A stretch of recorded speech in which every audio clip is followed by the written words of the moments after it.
నలుగురు తెలివి తక్కువ పండితుల కథ. ఒక గ్రామంలో నలుగురు స్నేహితులున్నారు. వారు నలుగురు వేరొక దేశమునకు వెళ్ళి అచ్చట ఒక వేద పాఠశాలలో చేరి 12 సంవత్సరాలు విద్యాభ్యాసం చేసి గొప్ప పండితులైనారు. చదువు పూర్తయిన తర్వాత వారు తాము చదివిన విద్యా గ్రంథాలను వెంట తీసుకొని స్వగ్రామానికి ప్రయాణం అయ్యారు. బస్సులు లేని రోజులవి కనుక వారు కాలినడకన ప్రయాణం సాగిస్తున్నారు. కొంత దూరం వెళ్ళేసరికి వారికి 2 దారులు కనిపించాయి.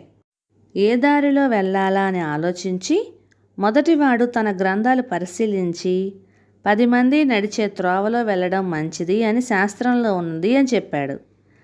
ఇంతలో కొందరు ఒక శవాన్ని శ్మశానానికి తీసుకుని వెళ్తూ కనిపించారు.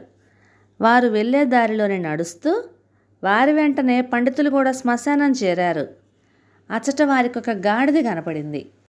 వెంటనే రెండోవాడు తన గ్రంథాలు పరిశీలించి, చూడు, వేడుకలలో, కష్టంలో, కరువులో, శత్రు బాధలో, రాజు ఆధ్వర్యంలో, శ్మశానంలో కూడా నిలిచేవారే నిజమైన బంధువులు అని చదివాడు.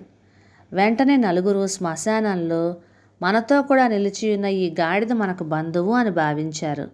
ఒకడు దాని మెడని కౌగిలించుకున్నాడు, మరొకడు దాని కాళ్ళు గడిగాడు. ఇంతలో వారికి ఒక ఒంటె కనపడింది. వెంటనే మూడోవాడు తన గ్రంథాలు పరిశీలించి ఇష్టుడైన వాణ్ణి ధర్మంతో కలపాలి అనే వాక్యం చదివాడు.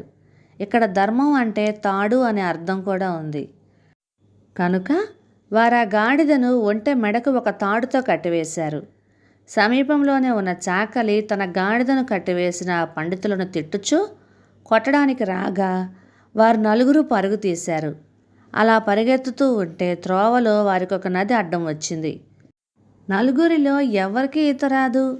ఆ సమయంలో నీటిలో ఒక ఆకు కొట్టుకొని వస్తుంటే దాన్ని చూచి 4వ పండితుడు తన గ్రంథాలు పరిశీలించి చూచి తేలుతూ వచ్చే ఆకు మనల్ని దాటిస్తుంది అని చదివాడు. ఆ నలుగురు ఆకును పట్టుకొని నీటిలో దిగి కొట్టుకొని పోసాగారు. వారిని చూసిన కొంతమంది మనుష్యులు దయతలచి నదిలో దూకి వారిని ఒడ్డుకు చేర్చారు. విషయం తెలుసుకున్న గ్రామస్తులు వారికి తలా ఒకళ్ళింట్లో భోజనం ఏర్పాట్లు చేశారు. మొదటివాడు వెళ్ళిన ఇంటి ముందు వాకిట్లో పొడవైన దారం కట్టబడి ఉంది. దానిని చూసి అతడు దీర్ఘసూత్రుడు మరణిస్తాడు అనుకొని భోజనం మాని వచ్చేశాడు. రెండో వాడికి భోజనంలో ఆ ఇంటివారు చపాతీలు వడ్డించక అవి ఆయుష్ను తగ్గిస్తాయి అంటూ అతడు భోజనం చేయడం మానేశాడు. మూడో వానికి భోజనం పెట్టేవారు చిల్లుల విస్తరి వేశారు. అది చూసి చిల్లుల విస్తరిలో భోజనం చేయకూడదు అని మానేశాడు. 4వ వానికి భోజనం పెట్టేవారు తడిపీట వేశారు.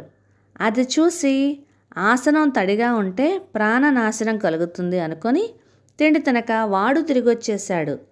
ఈ విధంగా ఆ తెలివి తక్కువ పండితులు నలుగురు ఆకలితో అల్లాడారు. ఆ ఊరు వారందరూ వారిని గేలి చేయగా వారు స్వదేశం చేరుకున్నారు. సువర్ణ సిద్ధి చెప్పిన ఈ తెలివి తక్కువ పండితుల కథ విని చక్రధరుడు, నీవు చెప్పింది సరికాదు.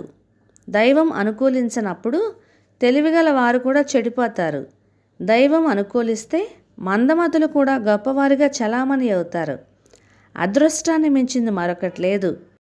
దేవుడు చల్లగా చూస్తే దిక్కు మొక్కు లేని నట్ట అడవిలో వదిలి వచ్చినా క్షేమంగానే ఉంటారు.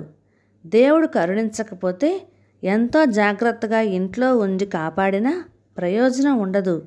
అలాంటిదే నీకొక కథ చెప్తాను విను అంటూ ఈ క్రింది కథను చెప్పటం ప్రారంభించాడు. నేటి ఈ భాగం సమాప్తం.